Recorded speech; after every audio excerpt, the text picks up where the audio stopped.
Welcome to the Digital Manufacturer Podcast, your frontline source for all things digital transformation in manufacturing. I'm your host, Mark Flynn, and I'm here to guide you through the evolving landscape of manufacturing. In each episode, we'll uncover the stories of innovation that are defining the industry, offering insights and strategies that help to drive growth and efficiency.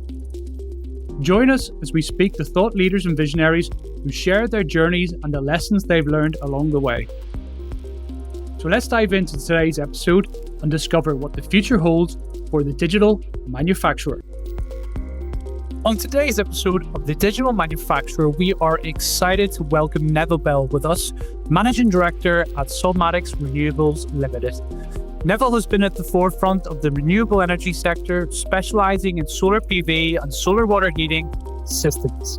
Under his leadership, Solmatix has become the leading provider of renewable energy technologies across the UK and Ireland, committed to advancing the use of sustainable energy solutions in the commercial, agricultural, and domestic settings. His extensive experience also spans role in sales and commercial management, enhancing his deep understanding of the industry's challenges and opportunities. Neville, it's great to have you with us here today. How are you?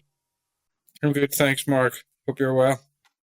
Brilliant. I'm very well, thank you. And look, very excited to have you on the podcast today. I'm really interested in the renewable sector, in particular, how it can benefit manufacturing, engineering, construction companies to not only deliver on their sustainability goals, but also, I suppose, mitigate any energy shocks or kind of deliver energy independence against some of the things that are happening on the wider scale. So look, to kick off, really interested in learning a bit more about you and a bit more about Solmatix. Okay, thanks very much. We're established in 2008 on a family farm. Purely at those early days was all about designing a product to sell into the trade and online sales. Suitable for the domestic sector. And we soon realised for this to be sustainable long term, we needed to be able to offer design, supply, install, maintain. And that's what we do today. The early days was all about domestic and home installations of private customers.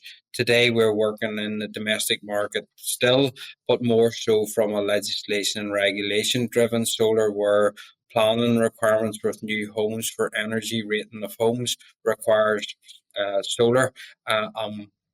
Instead of sizing the system to fit your needs, it's sizing the system to meet the energy performance of a home. That is also the case when it comes to your, if you want to say, private business or large business we're associated with Tesco's. It's about sizing a system that's unique to their and fitting. Solar's not for everyone because it depends on your business operation. It's all about sizing the system bespoke and unique to meet the customer's needs. So you're not oversizing it or undersizing it. Like for us, people might say, but you're doing yourselves out of opportunity. Ours is always about the customer experience. It's about sizing the system. And for me, it's about the least amount of solar and the least outlay for the customer to get the best return on investment. And that's why we've stood the test of time, literally on the reference sites of how customers have experienced Solmatix and what we said we would do, we have exceeded on. We're always off underestimate to overachieve, and that's what we pride ourselves on. So the solar market today is very interesting, and people say to me, why we're not doing this years ago? Well, the price of solar wasn't where it was years ago, where it is today. On the price of electricity was a cheap energy product years ago. People weren't that concerned about turning the light off as much as what they are today when they realise here it's 30 pence a unit, it's 40 pence a unit, depending on where it is. People are much more concerned about their use of energy, their use about being sustainable, recyclable. Everybody's mindset has changed. I was at a conference a few weeks ago where it said the young person, suppose I still classify myself as a young person, but today's young person leaving school they don't know anything else other than being sustainable. It's all about green energy, recycle, renewables. Those were all nice to haves. Back when Solmatix was founded. Now it's the new norm that we must be heading in the direction of net zero, 80% renewables by 2030. That's where the market is heading, and there's much confidence now in solar PV as a product that delivers. It's consistent, it's clean, it's proven, it's reliable. Um, Whenever I talk to some customers, they say, well, it's relatively new. And I went, it's not, because I had a solar calculator when I went to school, and solar PV is no different. It's on a grander scale. It's now made by robotics, where it was 15 years ago. It was soldered onto silicon wafers, in large warehouses in the Middle East, and shipped across into the UK. And now today it's all robotics, and that's where the price of solar has came from. And you were mentioning in the pre-call that, one of the things that you wanted to get across in this podcast was that solar is more available than it ever has been before. What are the type of objections that you get from folks out there that you have to combat? Like what do people think whenever they think about solar, and what do you have to re-educate them on? What are the key points? Mainly the part of, look at the big roof that I have, and what would my return be in maximising and covering that whole roof with solar. And my answer to that is no. It's about sizing the system and covering the amount of and the accurate amount of your roof, so that you have a solar system that's very fitting to what your needs are. So it's that educational piece, because in the Northern Ireland market, it's very much about connections with the DNO, with NIE, about putting solar on, and you have a zero export connection. And when you have a zero export connection, it means that you can't export, if you want to say, access electricity back onto the grid, because if you're granted an export connection, it's likely to be a significant connection cost, or not at all. And that's why most connections in the NIE and the Northern Ireland market are all zero export connections. So if you oversize it, all the system does is ramps back down to meet your load. So it's not a waste. It's just a waste, and it's a waste of your hard-earned money. Okay, so sizing is a big part of it, and sizing for your particular need, because there's no export in Northern Ireland. Can you export in other markets? Can you export in market, in Republic of Ireland? You can export. It's all based on location, on your supply infrastructure and supply characteristics. So depending on what your MIC, which is called your maximum import capacity, and your MEC is your maximum export capacity. But depending on your MIC, it will sometimes affect also what you export onto the market, on where you're permitted. And most cases, people say, well, why would I oversize? Well, if you actually size it correctly, the most, if you want to say, cost-effective solution is to have a zero export connection. You will get a connection, if you want to say, relatively cost at a cost point that fits for the customer, but it also works with the model of solar. So if you were oversizing it, because all that you would get for export onto the grid is circa 13 to 15p, so it's roughly half of the amount of money of what you would be paying for it. So exporting is not always, depending on the nature of your business, exporting is not always a requirement or a need. So with the zero export markets or applications that's available on the market, for me, it's the wisest route, as long as you pick a suitable installer and a correctly sized design. Very good. And what about batteries, Neville? Like, I've heard a lot about, the advancements in kind of battery design. Do you see many customers maybe sizing a little bit extra and putting batteries in to kind of weather any kind of particular storms? Yeah, very much so. The battery technology is advancing, and I'm going to say moving in the market. In regards to things, you only have to see it in the range of the electric vehicles now that's available. And to achieve net zero on sites.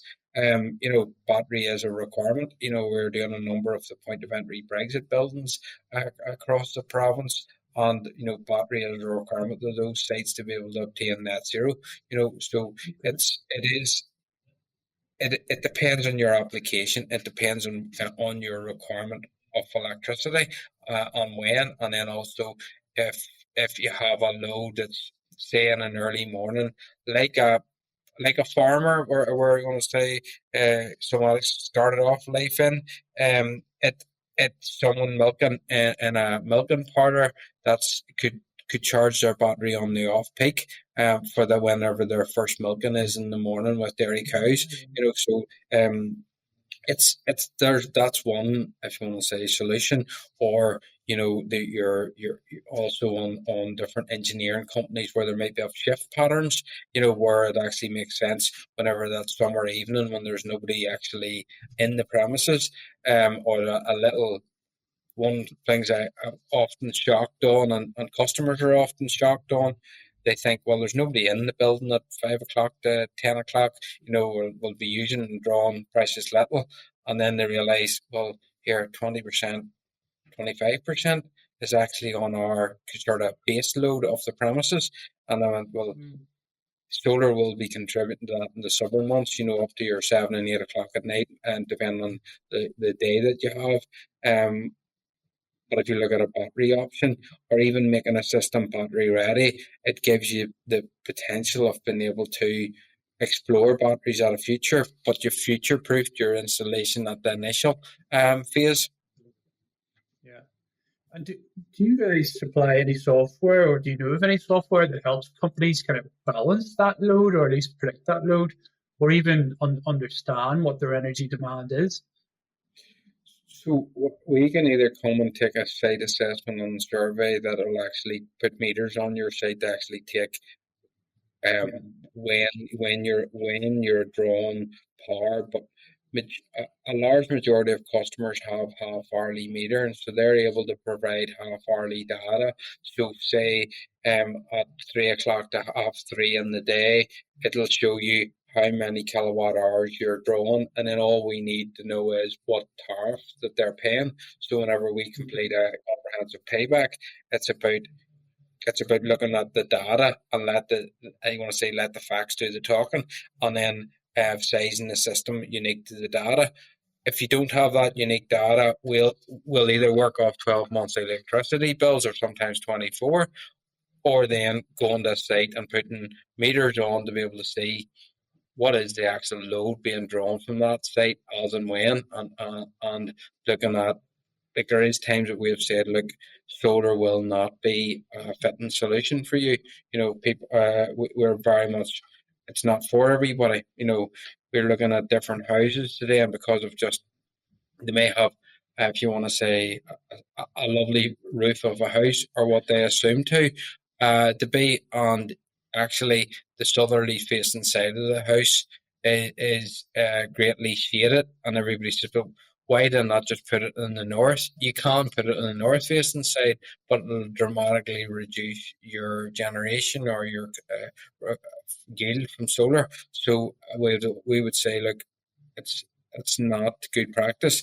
It will still give you output, but it will not give you the output or return that your next door neighbour has, and putting it on a south facing. So having shading from on solar panels is a big impact on it. And if you are getting shading from neighbouring buildings, high rise apartments, chimneys alone, on a roof, it's taking that into account as all part of the design criteria, because today there's such quality products coming from, you want to say, large tier one manufacturers, and we've always prided ourselves with quality products.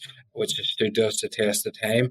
And those quality manufacturers, have a large and a long warranty period, where your solar panel today, and people ask it all the time, what about the warranty? And there's a 25-year product and a 25-year performance. And the next thing is asked, what happens after 25 years? And I said, but after 25 years, the product will still be 85% efficient. It's a piece of a product that you need then to be recycling. It'll still the manufacturers give you 25 years because they're confident in their product, but it's still will live on. Panels and system performance degrades of about 0.5 of a percent per year. So you can see where the aggregation comes from. So it is a very reliable, proven product. Like people used to say, and really in this climate in Northern Ireland or in Ireland, will it actually do what it says? And here we can demonstrate it does what it says. It'll do it and some. That's exactly what I'm thinking. So weather doesn't bother it. It's really just shading or location to Location and it's all about light intensity. So if you happen to have, say yes, of course, your dull grey, cloudy days, but what you actually find is even over the course of a year to next year, even though we've had a bad summer, the the the predictability of it's within 3% per year. That's how the fluctuation of the output.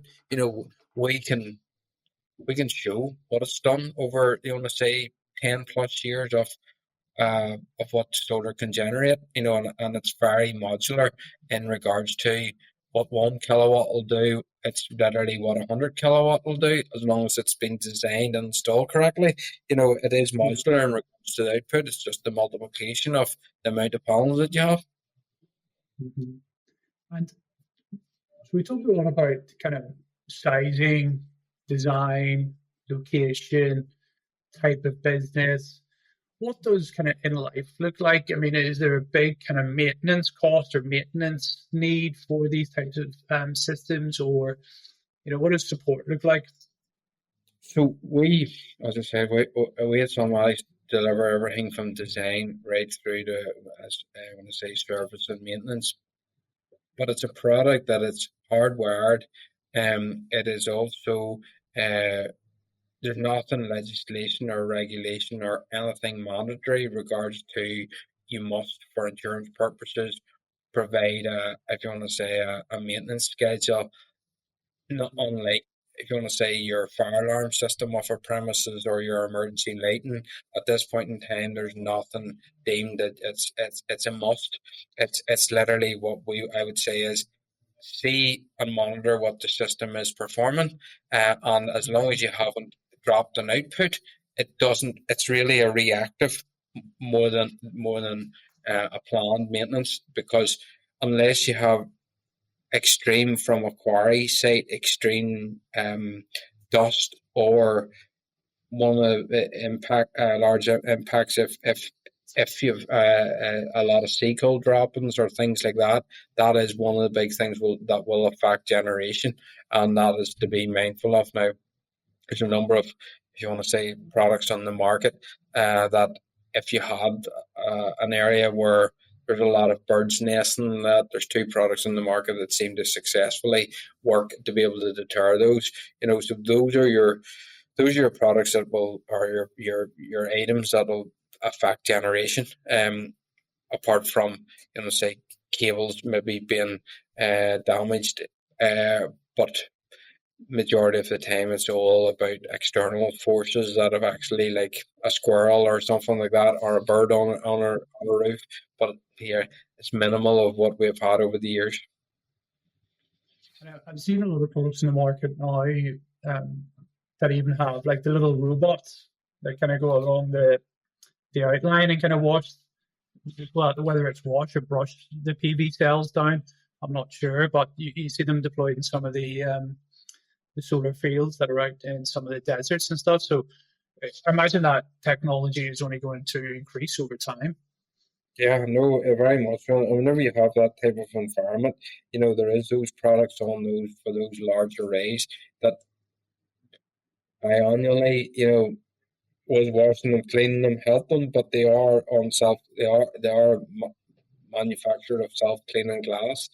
So literally your rainwater is adequate to keep them clean, and that's we offer, but it's not something that is a requirement, or do we say it's a must. It's literally down to, will you get it?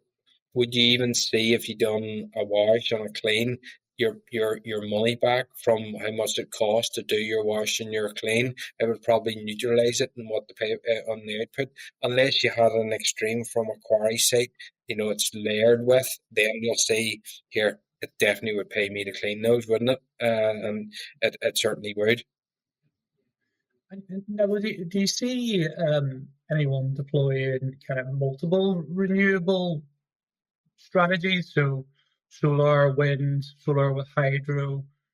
Like, are people choosing one, or are they choosing multiple options? I'll give you an example of that. We were not the installer of the wind turbine for Tobermoor Concrete, but they have a large Mhm. solar array. It's our largest single site, with um, over 4,000 panels on the site. We installed 3,000 odd in May of this year, but we started live working with Tobermoor back in 2012, whenever they installed their first initial solar PV system, and then they've also invested in a wind turbine. So it depends when the need and the requirement is for the technology at the site, but there is sites that we worked on, and there's also hydro at the site. Um, but the majority is solar. I'm not saying one size fits all, but normally Mm. solar is, as I stressed the point, if it's sized correctly, solar's most likely to fit everyone's need, and it's easier to get a connection, because the likes of a wind turbine, it's difficult to get that connection, and there's also the restrictions in regards to planning. And not everybody has a site that you can site a wind turbine on. If you want to say, if you're wanting to do an installation of renewables in a large commercial complex or industrial complex, to be able to fit in that, and as long as your solar is sited on a roof that ideally, it's not north facing. There, as I said, there still be generation out of it, but you want to get it as southerly facing as possible, and some elevation on it. But it is an industry that's fastly changing in regards to what the market is doing. Solar is probably come of age now with the confidence, or the price point, and everybody looking towards, how do I meet reduce my carbon, and meet and provide the green credentials, and what's an easy bolt on, and what product is working out there in the market, and it's breeding itself, because people are talking about, you need to talk to these guys in regards to solar. Solmatix did our system, and that's been our referral, word of mouth, and how our business has been done, even to working with the likes of Tesco's. It came from successfully delivering, and the same with Musgrave, etc. So those brand names that we're associated with today, it's all out of confidence in the product, and accompanied with confidence in the installer. Very good. And is it always installed on a south-facing roof, or is there any other installation approaches you use? We have installed on flat roofs that have a Mhm. ballasted system that doesn't penetrate the membrane of the roof, doesn't invalidate the warranty of the roof. Or we've also done ground mount in a reasonably large scale, and that's, as I say, some people, like where a farming location may not have a roof that's suitable, but they have a field that's suitable. So ground mount solar is now an option that we're doing, working with Northern Ireland Water, a number of wastewater treatment sites where they need a large solar array, the very little rooftop. and they go with a ground mount array that we're currently working at the minute. And those sites are suitable because you can angle the panels, one to the right degrees, but also two the right orientation. So that 30 degrees and directly due south at 180 degrees. You want to say that's your ideal sweet place. And we find a lot of roofs being having a small, if you want to say, elevation or pitch, and we end up putting a ballasted system on the roof and not piercing the membrane of the roof I don't want to say invalidate anybody's roof warranty or cladding warranty, and putting that type of system on the roof, so that one, you don't invalidate that warranty, but it gives them the best output possible for their system. It's not like, I know if we want a wee bit installed at a more costly project, they look at the life cycle of it and exactly how much will that provide me, not long term, not the short sighted approach of it'll be cheap on day one and it gets panels on the roof, but how much does that affect our performance long term? Yeah, no, I think that's a great point about the long-term performance. I mean, one of the things I've got on my mind is actually just, I know a lot of places that I speak to that, might have considered this in the past, might have been waiting for some sort of government grant before taking action. But it sounds like, given the benefit to cost ratio, that, if you have the space and you can get the sizing right, this almost becomes a bit of a no-brainer in terms of benefit to the business, both in your back pocket and also from a sustainability perspective. Yes, very much so. And in Northern Ireland, at the end of April this year, Invest NI are administrating an energy investment capital grant. So if you're a large business, you would avail of 30%. If you're a medium business, you would avail of 40%. And if you're a small business, you'd avail of 50%. It's not just for solar PV, it's for energy saving. So you need to demonstrate your carbon reduction on existing premises, and this is all in support to achieve 80% renewables by 2030. So it's government funded money, and we were very busy in the sector before this was, if you want to say, introduced, and there's been great uptake with it, because it makes a payback that did look safely before that of 4 to 5 years, and you got your benefit from your 100% rate down to do with corporation tax, and it's obviously an owned asset on the roof, but it's bringing that payback down to, if you were a small business, down to like 2 and 3 years, and it'll safely deliver that. So, I always found in this sector, from if we started working it, if you were able to have a payback less than 5 years, people were interested, and business owners or homeowners. If it was exceeding 5 years, it was, I would like to, but it really doesn't really make sense. Today, we're all being forced down the line of we demonstrating green credentials, and it's what solar can do for you. We have a great track record and if you want to say, a big drawer full of references, but at the same time, you have to keep delivering, and making sure the systems are reforming like what we said we would. Um, and it's looking at where the market's going, and the biggest shift we've seen in the market over the years. 10 years ago, your panel size of 1.7 square meters would have given you an output of 250 watt.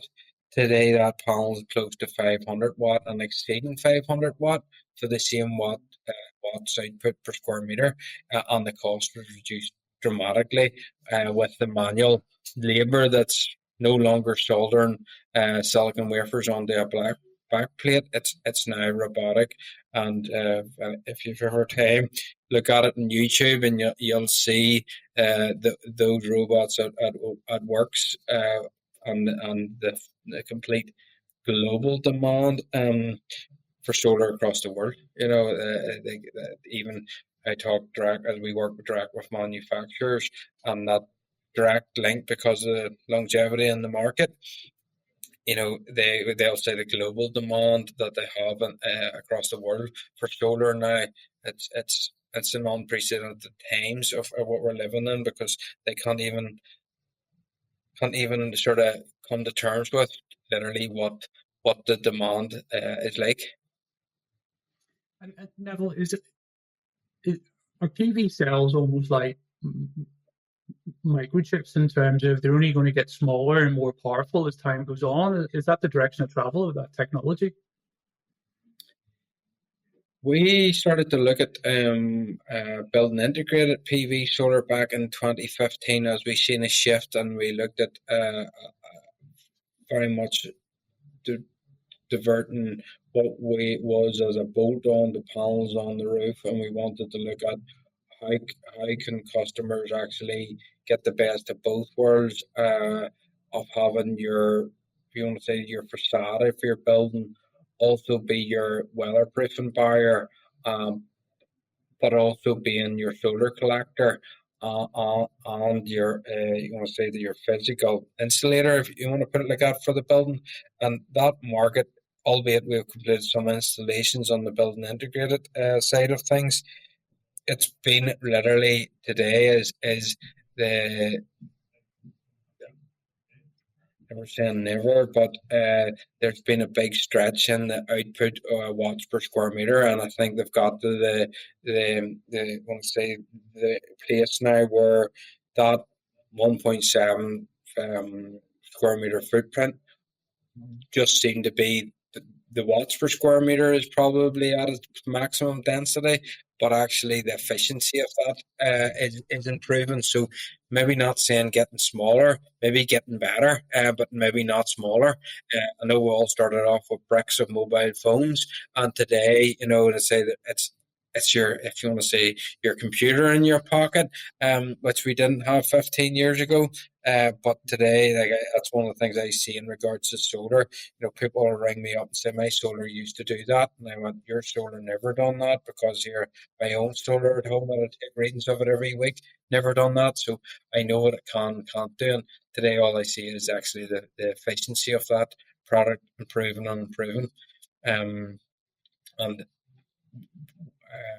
also combined with that, like I had mentioned that those manufacturers now, those tier one, are offering 25-year product, 25-year performance. They have to be ultra confident in their product.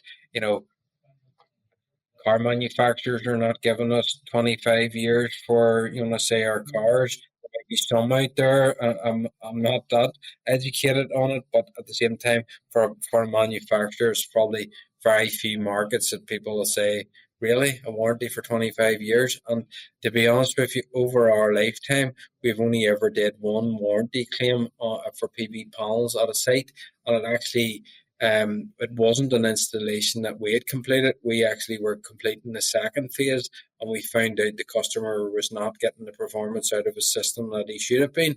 And we were able to demonstrate that they required to complete a warranty claim.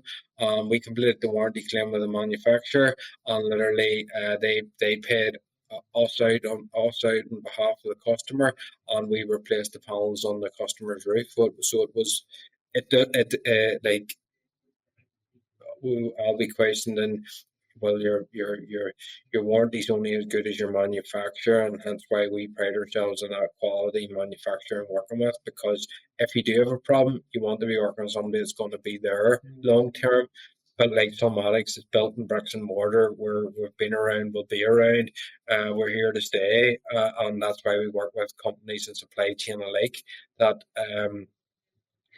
if a customer has a problem with a product, we'll support them in getting that warranty claim completed on the system back up and operational as soon as possible, because it's their savings, it's their return on investment. And I'm always been about, it's the Solmatix experience with the customer.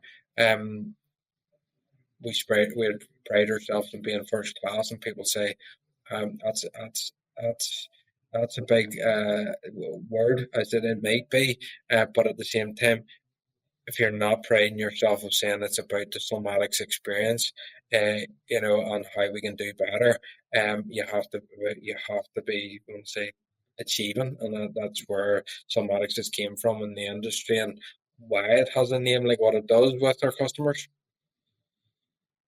Very good.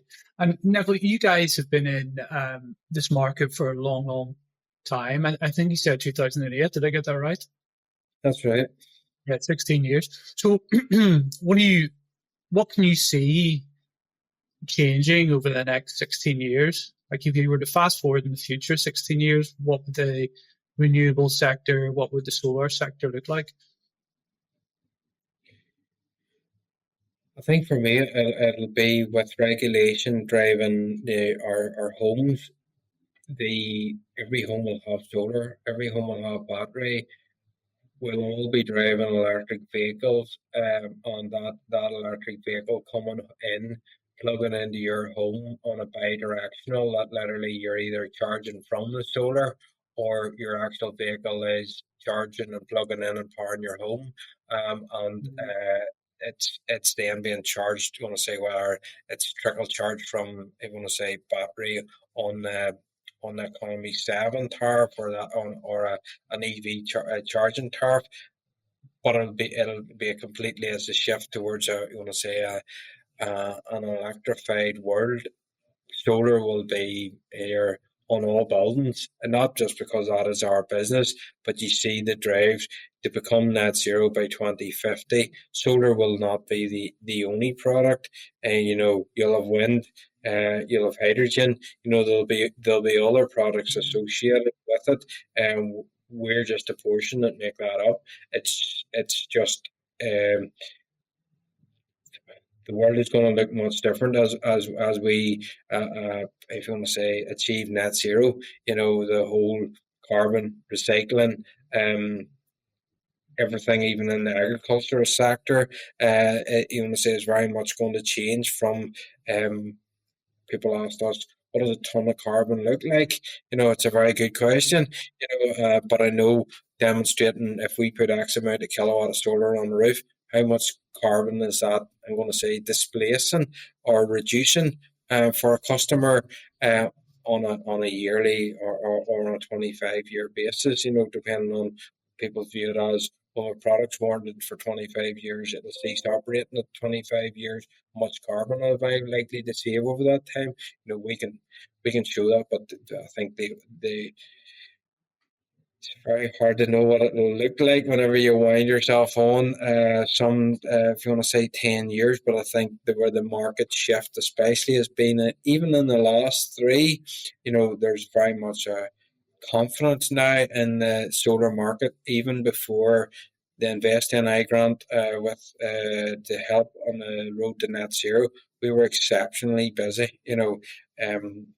We achieved there last week the fastest growth business of the year with Business Eye.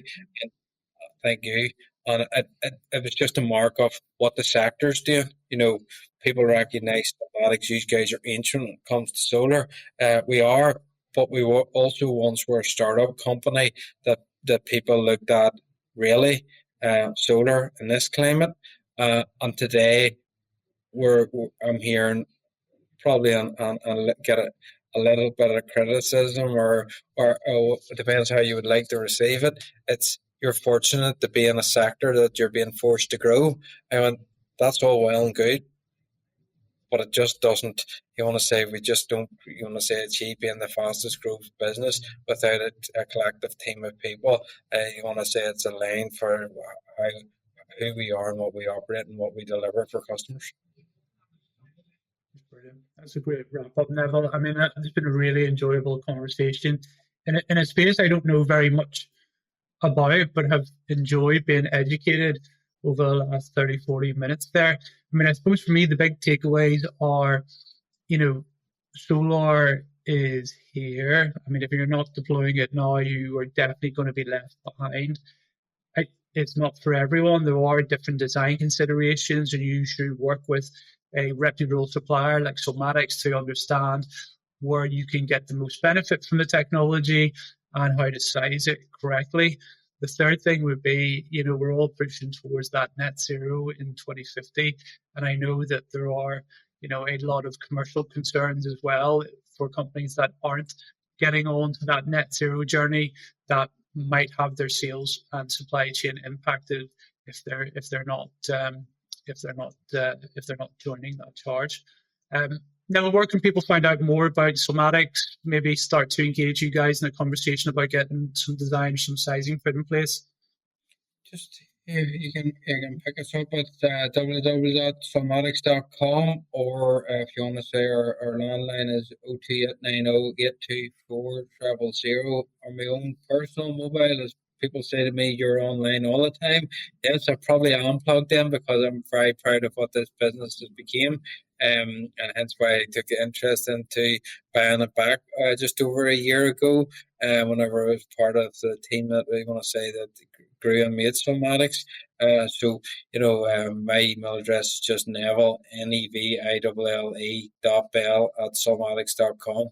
On here, our team of and myself will be happy to receive your call and contact and see how we can help you in your exploring, if you want to say, solar PV. As I say, it's not for everybody, and we'll be open and honest to say, like, it isn't a fit, and just give you honest advice on it, and hope we can, do business together. And you too will be a Solmatix customer that they'll be able to give us a reference and be able to say why you choose Solmatix, as you want to say, in the future when you look back at many people like we are working with today. We've extended systems, we've replicated systems. We've did different branches for different companies, and it's been a great story, Mark. Say over the years, I've met some interesting people. Some people that they're going to say became friends through all different walks of life. There's not a sector that we haven't worked in from. Many years ago, in 2015, we completed 160 schools across the province in a 3-month period. There's some great success stories that we've had over the years, taking on projects, and people said you'll never get that done in the time frame.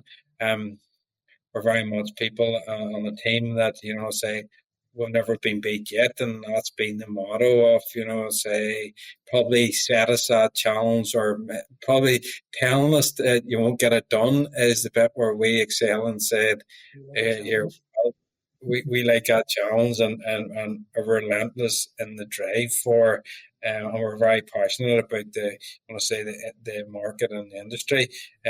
Today it's just my biggest concern is that we are, whenever a customer installs solar, that they're meeting the requirements, they're meeting the legislation, they're meeting the requirements of working alongside NIE and completing G99 applications that are required, because ultimately you are a generator that has, in a case of panels sitting on your roof that's generating electricity, there's regulations around that, and we are heavily compliant on that, and that has stood us the test of time, and so that if there's ever bad press, we can turn around and say, we completed your application, we completed your building control, we did everything necessary by the book. You have a generator there that's, if you want to say, legitimate and legal in how you're generating and performing as a microgrid, if you want to put it like that. Brilliant. Look, Neville, thank you very much for your time. I appreciate it, and here's to future ongoing success with Solmatix. Thank you. Cheers, Mark. Thank you for tuning in to The Digital Manufacturer. We hope that today's conversation has provided some food for thought or sparked new ideas that will help you on your digital journey. To learn more about any of these topics discussed in the episode, head over to our website www.rubiktech.co. If you enjoyed this episode, please rate and review us on your favourite podcast platform to help others join in the digital manufacturing movement. And don't forget to subscribe and turn on notifications so you never miss a future episode. The Digital Manufacturer is brought to you by Rubik, where we're not just talking about the future, We're making it happen. On behalf of everyone at Rubik, thank you for listening.